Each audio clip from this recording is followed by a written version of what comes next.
Hi everyone, this is Canny Couple. I'm Julia, Aaron's behind the camera, and today I want to show you my method for preserving my sorghum seeds. This has worked for me for 2 years and I hope it can help you too. But before we get started, I would really appreciate it if you'd hit the like button and subscribe to our channel.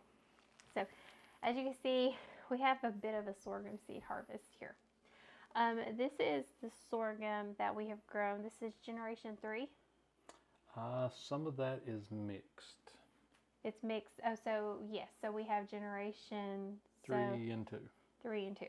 So, which is good. We're trying to build this strand to work really well on our property, on our homestead, and to really thrive. And as you can see how big this is, it's doing really well.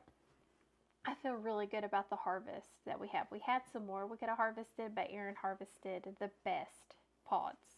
As you can see how pretty those are.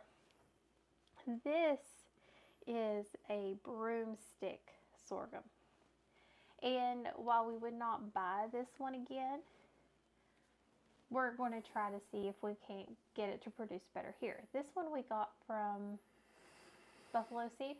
I don't remember if we got that one from Buffalo Seed or if that's what Baker had in stock last year.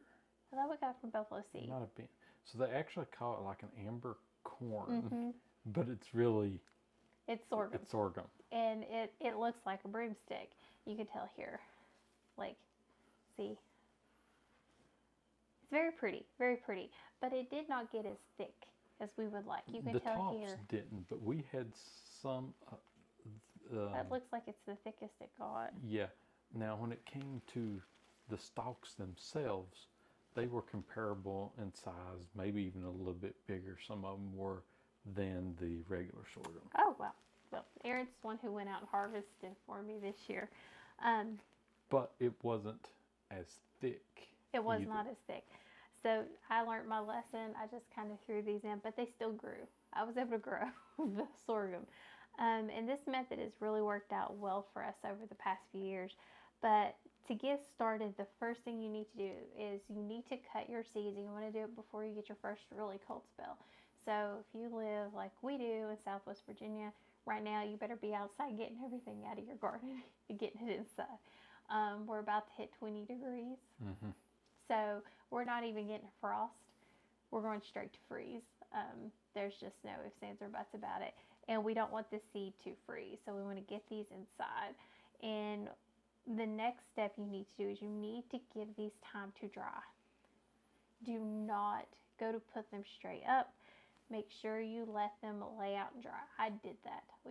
We actually had them in a bag, like a grocery store bag, and they molded. Yep.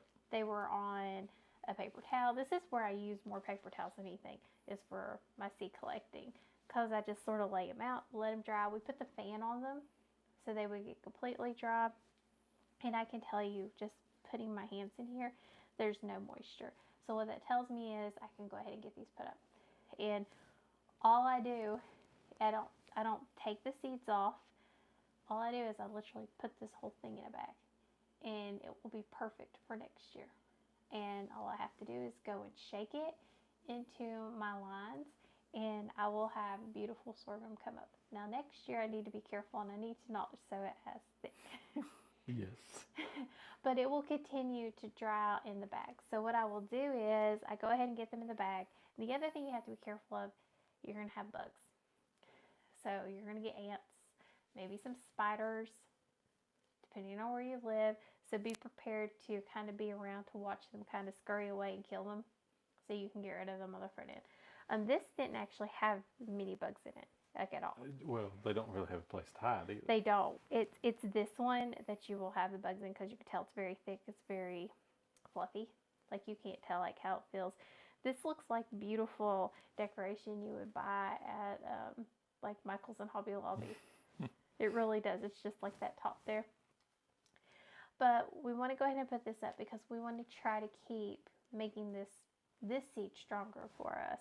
We have some seed from the previous years, and what I'm going to do is I'm going to have 2 baggies here.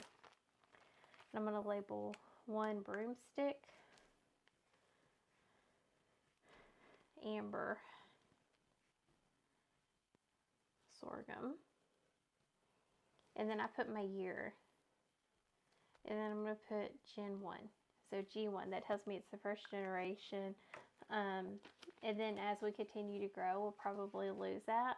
But for these first few, I always want to make sure I'm looking at what generation it is, so we can see if it's actually worth us preserving the seed. If I can't double this next year, it's not going to be worth it.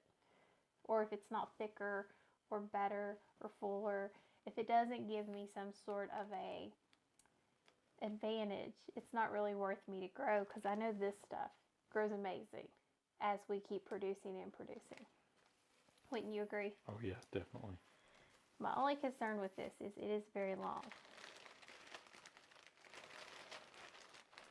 It's a little long, which is fine. That is absolutely 100% okay. The main thing you want to do is you want to get your seed into the baggie. You don't want your seed sitting out of the baggie. You want to make sure your seed is in the baggie. Oh, this one got all tangled up, didn't it? Look at how pretty that is. It looks much prettier hanging down than it did up on the stalk, doesn't it? Yeah, it looks more to it too that way. Up on the stalk, it was very floppy. Yeah, like the weight had got to it where it was hanging down. It would be like it was all like that, not sitting up real pretty. So I'm actually going to let this sit open for a couple of days. And it will just sort of sit here on the table. I'll keep an eye on it, make sure I don't see any mold. I don't think I will, because like I said, it's all very, very dry. Now this is our sorghum. What type of sorghum is this? Is this the Tennessee or It's mixed. It's a mix. So it's crossed. We don't know which is which now. So it's the Tennessee Mennonite, I believe is no. The Tennessee and then the Mennonite. So I think that's what they were. Okay. But this one I am going to take. I'm going to take one of some of this paper towel, and I'm going to lay it inside of it, because this one, if there is moisture, it would be here. So I just want to take a little bit of this. And I will tell you to be careful. Like, I already feel like I got something stuck in my finger. It is very, very dry. And it does kind of leave little pricklies in your fingers. And then I'm going to do the same thing I did here. And you just want to keep it separate, because you're going to know the difference between them when you grow them. Like, there's no way you can't tell the difference. The Mennonite and the Tennessee, you cannot. They look almost exactly the same. Yeah, I can't tell the difference between the stalks even. No, and they both grow well for us. I want to say this might be the Mennonite, because we had trouble with the Tennessee. I wanted to say, but I could be wrong. We've had much more success, and we've had a lot more success with preserving our own seeds, but we didn't do a very good job of labeling. We did not. That is a definite fail on our part, but we're getting better. But we're growing sorghum. And this is it. And these seeds will sit here for about a week or two, and then I'll close them up, put them in the closet for next year, and they will be perfect and ready to go. When it's time to plant these, we'll make sure we do a video for you next year so I can show you how we do these. They will just kind of fall right off. You can shake it and the seeds will just pop right out. Think of it like preserving sunflowers in a paper bag. You know how we have done that in the past, and how we would just cut the head off the sunflower, put it in a paper bag, let it dry, and then you can kind of shake it and those seeds will just come right off. We're doing basically the same thing here, it's just not a paper bag. So that's it. Really, do you have anything to add about these? No, it's always great to save your own seeds, and this is one of the examples that it's the easiest. Save, yeah. You can't get any easier than this. Right. And it's sugar. So, such an easy way to do it. But I hope you try it. If you have ways that you save seeds, if you save your sorghum seeds different than we do, let me know. I'd love to hear. This has worked really, really well for us. We keep getting better and better at growing it by using our own seeds. So I would love to hear what you're doing that's different from us.